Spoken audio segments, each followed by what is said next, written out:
Breaking news. MLC Teenmar మల్లన్నపై case నమోదు చేసేలా ఆదేశాలు ఇవ్వాలని హైకోర్టులో petition దాఖలైంది.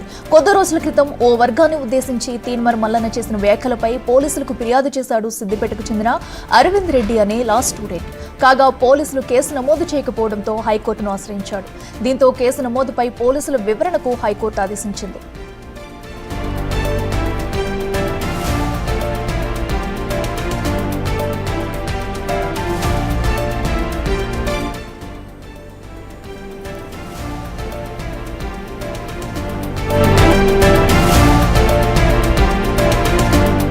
Breaking news. MLC Teenmar మల్లన్నపై కేసు నమోదు చేసేలా ఆదేశాలు ఇవ్వాలని హైకోర్టులో పిటిషన్ దాఖలైంది.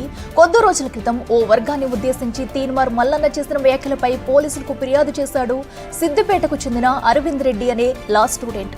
కాగా పోలీసులు కేసు నమోదు చేయకపోవడంతో హైకోర్టును ఆశ్రయించాడు. దీంతో కేసు నమోదుపై పోలీసుల వివరణకు హైకోర్టు ఆదేశించింది.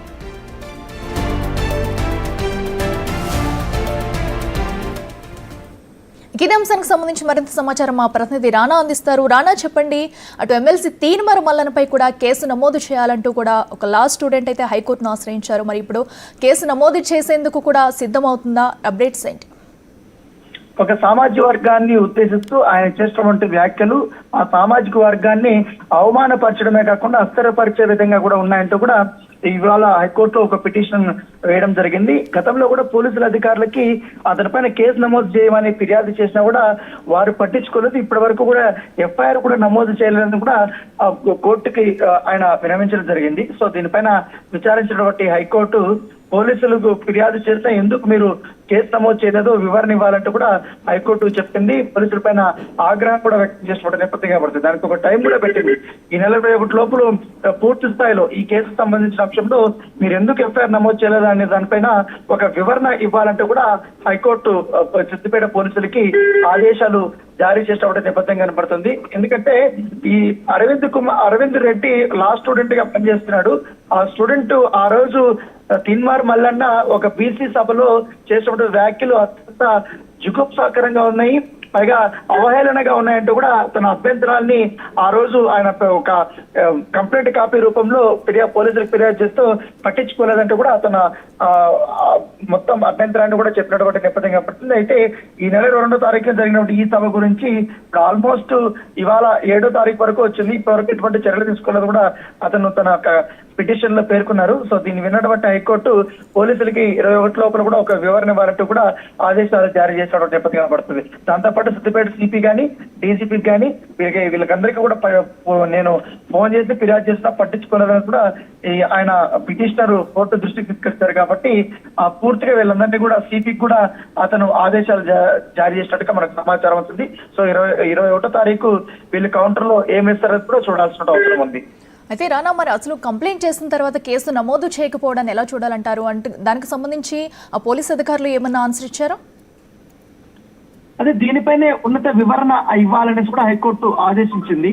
పిటిషనర్ ఇచ్చినప్పుడు ఆ కాపీని ఎందుకు స్థానిక పోలీసులు తీసుకోలేదు, పరిగణలోకి తీసుకోలేదు. ముఖ్యంగా ఆయన ఏమన్నా ఆధారాలు ఏమైనా సమర్పించలేదా, ఏంటి మీకున్నటువంటి అభ్యంతరాలు ఏంటి అన్న దానిపైన ఒక వివరణ ఇవ్వాలంటూ కూడా ఇప్పుడు హైకోర్టు ఆదేశించింది. కాబట్టి ఇప్పుడు పోలీస్ అధికారులు ఖచ్చితంగా 21 లోపల ఒక వివరణ అనేది ఇవ్వాలి.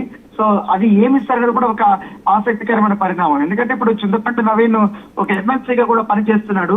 ఇటీవల కాలంలో చూస్తున్నాం గవర్నమెంట్ కి వ్యతిరేకంగా కూడా కొన్ని వ్యాఖ్యలు చేయడం, తర్వాత కులకరణ పైన కూడా అత్యంత ఘోరంగా కూడా అతను విమర్శలు చేయడం కూడా చూసాం. మనం ఏకంగా కులకరణకు సంబంధించిన ప్రతులను కూడా అతను కాల్చినటువంటి అంశాన్ని కూడా చూసాం మనం. సో ఈ నేపథ్యంలో ఇప్పుడు సామాజిక వర్గాన్ని కూడా టార్గెట్ చేసుకుని ఆ రకంగా కామెంట్ చేశాడు. కాబట్టి ఖచ్చితంగా ఆయన పైన ఇప్పుడు కేసు నమోదు చేయాలంటూ కూడా పిటిషనర్ ఆయన చెప్తున్నారు. సో చూడాలి ఇప్పుడు పోలీసుల వర్షన్ ఏ విధంగా కోర్టుకి చెప్తారు అనేది.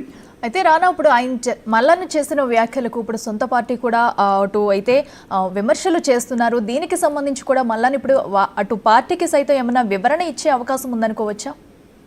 ఇప్పటికే షోకాజ్ నోటీస్ కూడా మల్లన్నకి జారీ చేశారు. ఎందుకంటే పార్టీ క్రమశిక్షణ చర్యలు తీసుకోవడానికి పార్టీ పైన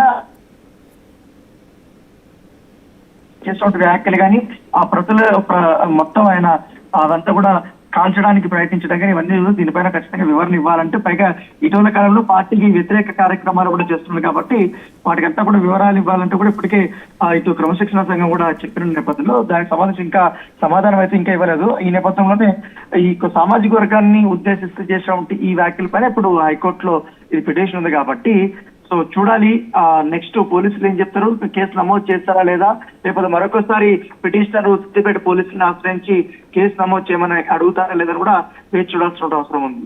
అయితే ఇటు నుంచి మరోపక్క అయితే పార్టీ నుంచి కూడా ఇప్పటికే నోటీసులు జారీ చేసిన నేపథ్యంలో అనుకున్న సమయంలోపు కూడా అటు మల్లన్న నుంచి ఎటువంటి స్పందన లేకపోతే మరి పార్టీ ఎలాంటి చర్యలు తీసుకునే అవకాశం ఉందనుకోవచ్చు?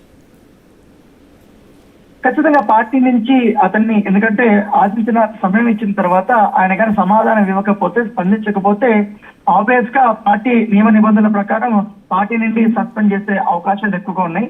సో ఆయన అంతవరకు కూడా ఖచ్చితంగా తన సమాధానం ఇస్తారనేది కూడా తన సన్నిహితులు చెప్తున్నారు.